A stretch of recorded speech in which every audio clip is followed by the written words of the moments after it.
अध्यक्ष एवं सर्वदय हिमाली मोर्चाज्यू यस कार्यक्रमका विशिष्ट अतिथि पूजनीय मेनरी पेम्बो ठिले निमा लिम्बोज्यू यस कार्यक्रमका विशेष अतिथि लुम्बिनी विकास कोषका उपाध्यक्ष एवं पूर्व राज्य मंत्री डाक्टर लालदेव लामाजू इस कार्यक्रम का विशेष अतिथि शेक्या रिम्पोजीजू इस कार्यक्रम का विशेष अतिथि तुल्कु कोमा रिम्पोजीजू विशिष्ट अतिथि तुल्कु धवा रिम्पोजीजू खेम्पो रिम्पोजीज्यूहरू गुरु लामाज्यूहरू परदेश माननीयज्यूहरू माननीय पूर्व सभापतिज्यूहरू विभिन्न गाउँपालिकाबाट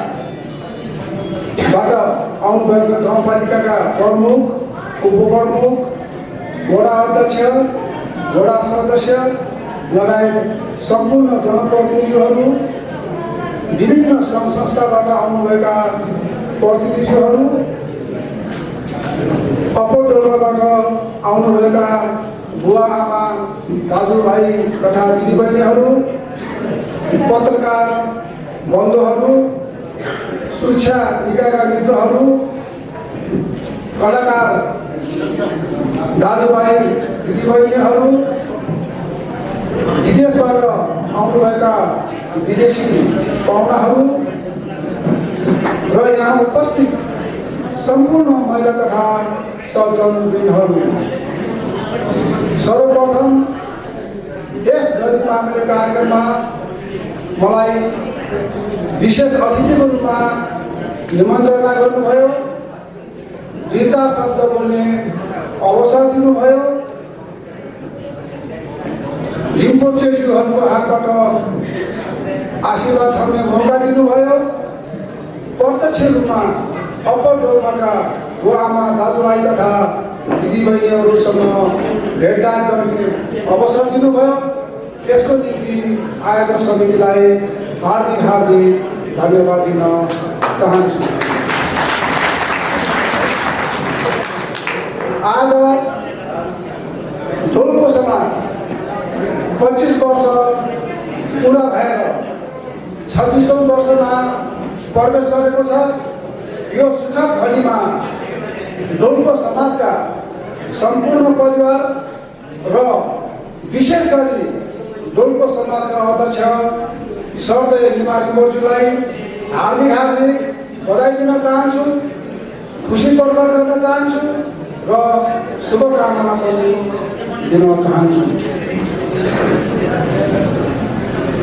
डोल्पो समाजको स्थापना कालदेखि नै संयोगवश भनौँ वा भाग्यवश भनौँ, डोल्पो समाजको हरेक वार्षिक उत्सव कार्यक्रममा मेरो सहभागिता हुँदै आएको छ। मैले नजिकबाट बुझेसम्म डोल्पो समाज यहाँसम्म त्यति सजिलैसँग आउन सफल भएको छैन। विभिन्न आरोह अवरोह पार गर्दै डोल्पो समाज यहाँसम्म आउन सफल भएको छ। त्यति सजिलैसँग डोल्पो समाजको त्यत्रो ठुलो त्यत्रो विशाल संरचना तयार भएको छैन। यसमा डोल्पो समाजका अध्यक्ष सर्वदय हिमाली मोर्चाज्यूको ठुलो त्याग तपस्या योगदान रहेको छ। हिमाली मोर्चाज्यूले आफूसँग भएको आफ्नो व्यक्तिगत सम्पत्ति चल अचल सम्पत्ति सस्तो मूल्यमा बेचेर यो डोल्पो समाजलाई सहयोग गर्दै आएको छ। तसर्थ मेरो व्यक्तिगत तर्फबाट र सम्पूर्ण डोल्पावासीको तर्फबाट सर्वदय हिमाली मोर्चा प्रयासलाई हार्दिक धन्यवाद दिन चाहन्छु। आदरणीय बुवाआमा दाजुभाइ तथा दिदीबहिनीहरू, डोल्पो समाजका निर्माण मोर्चाले अप्पर डोल्पाको दाजुभाइ दिदीबहिनीहरूको हक हित अधिकारको लागि लड्दै आउनुभएको छ। त्यति मात्र नभएर कानुनमा बसोबास गर्दै आएका अप्पर डोल्पाका दाजुभाइ दिदीबहिनीहरूलाई एकीकृत गर्ने काम, एकता गराउने काम गर्नुभएको छ। अप्पर डोल्पाको गरिब दीन दुखीहरूलाई आर्थिक, सामाजिक, भौतिक सहयोग गर्दै आउनुभएको छ। अप्पर डोल्पाको गरिब जेहेन्दार विद्यार्थीहरूलाई शिक्षा दीक्षा दिँदै आउनुभएको छ। देश विदेशमा रहनुभएका अप्पर डोल्पाका दाजुभाइ दिदीबहिनीहरूलाई विभिन्न सामाजिक सञ्जालहरू मार्फत एकता गराउने काम, एकीकरण गराउने काम र आत्मनिर्भर गराउने काम गर्नुभएको छ। त्यति मात्र नभएर अप्पर डोल्पाको हक अधिकारको लागि बारम्बार आवाज उठाउँदै आउनुभएको छ। परापूर्व कालदेखि मान्दै आएको रीतिरिवाज, धर्म, संस्कृतिको संरक्षण गर्दै आउनुभएको छ। त्यति मात्र नभएर यो देशमा आपद विपद पर्दाखेरि पनि आदरणीय हिमालयन बोर्डज्यू र आदरणीय स्याक्या बोर्डज्यूले आर्थिक, भौतिक, सामाजिक, नैतिक सहयोग गर्दै आउनुभएको छ। तसर्थ यस मञ्चबाट स्याक्या बोर्डज्यू र हिमालयन बोर्डज्यूलाई मेरो व्यक्तिगत तर्फबाट र सम्पूर्ण डोल्पावासीको तर्फबाट हार्दिक प्रशंसा गर्न चाहन्छु। आदरणीय बुवाआमा दाजुभाइ तथा दिदीबहिनीहरू, मेरो र अप्पर डोल्पाको जनताहरूको घाँटी जोडेको छ। मैले यस मञ्चबाट भनिरहनुभन्दा पनि इतिहासले प्रमाणित गरिसकेको छ। 2070 सालको दोस्रो संविधान सभाको चुनावमा अप्पर डोल्पाको 7वटा साबिकको गाविसबाट मलाई करिब 98% मत प्राप्त भएको थियो। 2014 सालको प्रतिनिधि सभाको चुनावमा अप्पर डोल्पाको 3वटा गाउँपालिकाबाट मलाई करिब 97% मत प्राप्त भएको थियो। त्यसै गरी 2079 सालको प्रतिनिधि सभाको चुनावमा अप्पर डोल्पाको 3वटा गाउँपालिकाबाट करिब 93% मत प्राप्त भएको थियो। यो ऐतिहासिक रेकर्ड पनि हो। अप्पर डोल्पाको जनता भनेको मेरो लागि भगवान हो। डोल्पा जिल्लाको जनताहरू सबै मेरो लागि भगवान हो। यहाँहरूले दिनुभएको माया विश्वासलाई म जिन्दगीभरि म बिर्सने छैन। यहाँहरूले दिनुभएको माया विश्वासलाई कुनै पनि मानेमा म निराश हुने छैन। यो मेरो प्रतिबद्धता हो।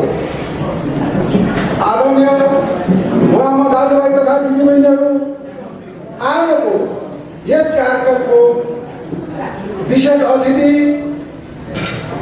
हामी सामु लुम्बिनी विकास कोषका उपाध्यक्ष एवं पूर्व राज्य मन्त्री डाक्टर लालकेल लामाज्यू हुनुहुन्छ। उहाँको यो उपस्थितिले हामी बौद्ध धर्मावलम्बीहरूको शिर ठाडो भएको छ। यो कार्यक्रमको शोभा बढेको छ। यो कार्यक्रमको गरिमा बढेको छ। अहिले यो कार्यक्रम विभिन्न मिडियाहरू मार्फत विश्वले हेरिरहेको छ। आजको हाम्रो विशिष्ट अतिथि रिम्पोचे पूजनीय मेहनती प्रेमयोग छिले रिम्पोचे जो र यसकालका विशिष्ट जुन चाहिँ निर्माता पहिलो सबै लिङ्गको आगमनले पनि हामी बौद्ध धर्मावलम्बीहरूको शिर खाडो भएको छ। हाम्रो लुम्बिनी विकास कोषको उपाध्यक्ष लाके लामाज्यू लुम्बिनी विकासको उपाध्यक्ष भएर आइसकेपछि लुम्बिनी विकास कोषले विकासको गतिमा ठुलो खर्च मारेको छ। उपाध्यक्ष लाके लामाज्यूले हामी बौद्ध धर्मावलम्बीको लागि बारम्बार आवाज उठाउँदै आउनुभएको छ। हाम्रो बौद्ध धर्म संस्कृतिको संरक्षण गर्दै आउनुभएको छ। अहिले लुम्बिनी विकास कोष हाम्रो बौद्ध धर्मावलम्बीको लागि विश्व रूपमा चिनाउनको लागि लागिरहनु भएको छ। विश्वका ठुला ठुला मान्यजनहरूलाई लुम्बिनी विकास कोषमा ल्याउन सफल हुनुभएको छ। त्यसकारण मेरो व्यक्तिगत तर्फबाट र सम्पूर्ण डोल्पावासीको तर्फबाट लुम्बिनी विकास कोषका उपाध्यक्ष एवं पूर्व राज्य मन्त्री डाक्टर लाके लामाज्यूलाई धेरै धेरै आभार प्रकट गर्न चाहन्छु। डोल्पा जिल्ला प्राकृतिक हिसाबले, धार्मिक हिसाबले, सांस्कृतिक हिसाबले र पर्यटकीय हिसाबले ज्यादै महत्त्वपूर्ण छ। महत्त्वपूर्ण हुँदाहुँदै पनि डोल्पा जिल्ला विकासको क्रममा ज्यादै पछाडि परेको हामी सबैलाई सर्वविदित छ। यो ज्यादै दुःखलाग्दो कुरा हो। अप्पर डोल्पाको मुख्य समस्या भनेको यातायात, स्वास्थ्य, सञ्चार, बिजुली, खाद्य, सिँचाइ, खानेपानी लगायत थुप्रै समस्याहरू छन्। ती समस्याहरूको विषयमा मैले बारम्बार सम्बन्धित निकायहरूमा आवाज उठाउँदै आएको छु। केही विषयहरू सम्बोधन भएको छ भने अझै पनि धेरै विषयहरू सम्बोधन हुन बाँकी छ। सम्बोधन नभएका ती विषयहरूमा म दिन रात लागि परेको छु र लागि पर्ने यहाँहरूलाई म प्रतिबद्धता पनि दिन चाहन्छु। शिक्षा क्षेत्रको हकमा भन्नुपर्दा अप्पर डोल्पाको दाजुभाइहरू र विदेशी डाक्टरी संस्थाहरूको राम्रो सम्बन्ध भएको कारणले गर्दा मैले त्यसमा धेरै चासो लिएको छैन। अप्पर डोल्पाको शिक्षा क्षेत्रमा विदेशी डाक्टरी संस्थाहरूले एनजिओले राम्रो सहयोग गर्दै आउनुभएको छ। तसर्थ मेरो व्यक्तिगत तर्फबाट र सम्पूर्ण डोल्पावासीको तर्फबाट विदेशी डाक्टरी संस्थाहरूलाई र एनजिओलाई धेरै धेरै धन्यवाद दिन पनि चाहन्छु।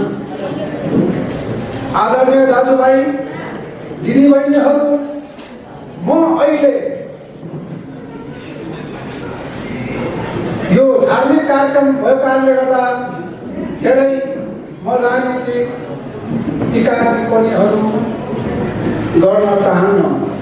सबैको आफ्नो स्वभाव हुन्छ।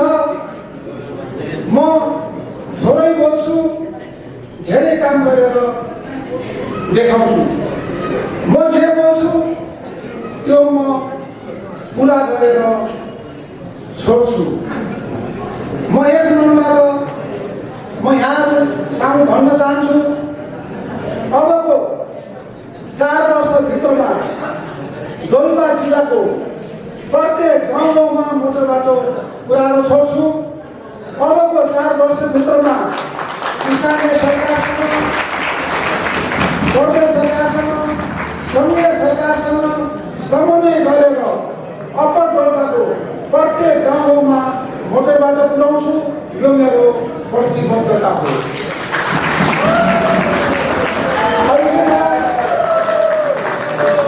अहिले म तल्लोदेखि दुनै हुँदै लासिक्यापसम्म कागजपत्र सडक निर्माण गर्नको लागि परेको छु। अहिले म तल्लोदेखि दुनैदेखि लासिक्यापसम्म कहाँ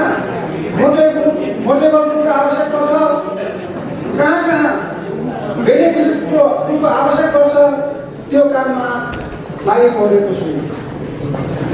नासिकादेखि शिशुसम्म करिब 33 किलोमिटर कडा चट्टान भएको कारणले गर्दा यो कार्य नेपाली सेना मार्फत बाहेक अरूबाट सम्भव नभएको कारणले गर्दा म नेपाली सेना मार्फत यो काम गराउनको लागि अघि लागिपरेको छु र नेपाली सेना मार्फत कार्यकाल गराउनु भनेर प्रक्रियापछि अगाडि बढिसकेको अवस्था छ।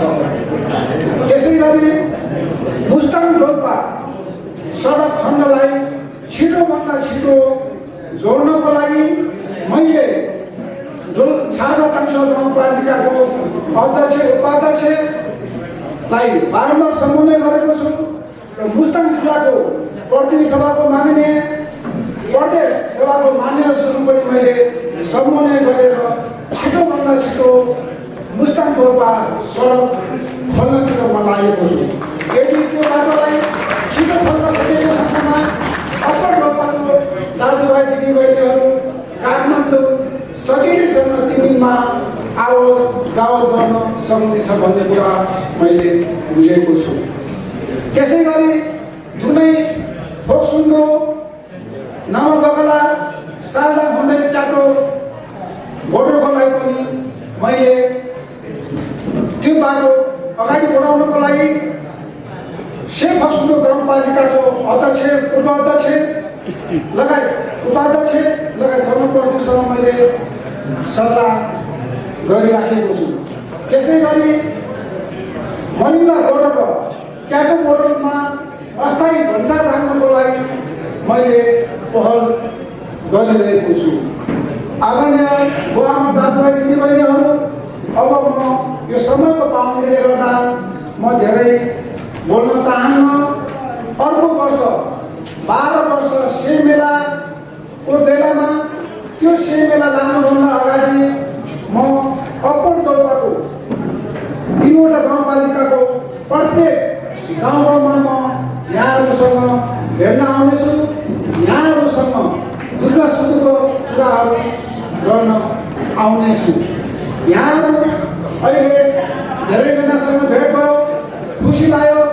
काठमाडौँ ठुलो छ, को आयो को गयो हामीलाई थाहा हुँदैन।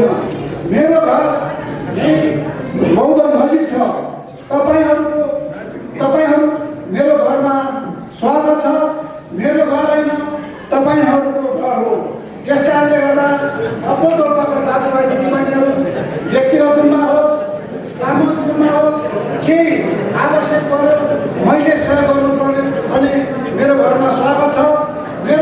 मैले आफ्नो व्यक्तिगत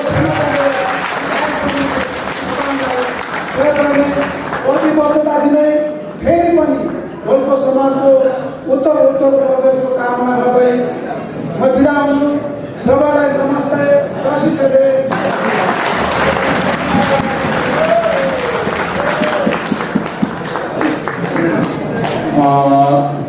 माननीय धनबहादुरज्यूलाई गाउँको विशेष गर्ने अनि धेरै